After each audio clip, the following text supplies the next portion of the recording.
Pregnancy test. Cakap siapa? Kau kena kahwin dengan dia, faham tak? Nak malukan nama keluarga? Sarah tak ada nasib, Sarah sama macam ibu.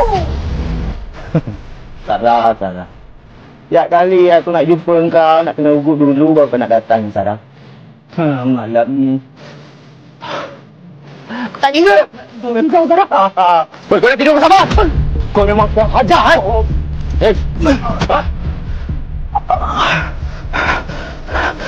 Kau tu bukan ajar. Titik muka aku kenapa? Kau ugut adik aku. Kau fikir kau siapa? Masa aku ugut adik kau, ha? Kau dah rosakkan adik aku, kau fikir? Adik aku ni tak ada bapak-bapak. Tak ada abang. Kau dah belasah aku.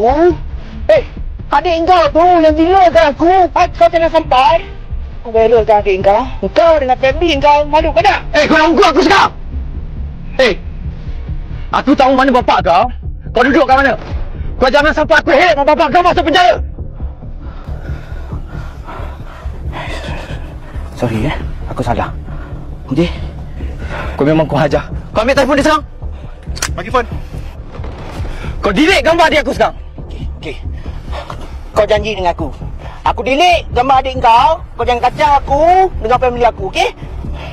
Apa janji? Lepas rakam, lepas ni. Kau memang kau hajar kan? Kau dengar sini Kau kacau adik aku lagi. Kau siap. Kau belum kenal siapa bapak aku.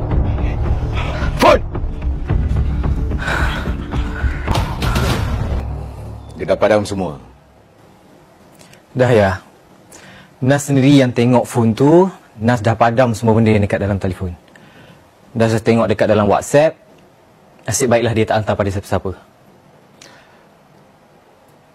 Aku tak yakin dah dia padam semua. Welcome to Neraka, Wai Reza.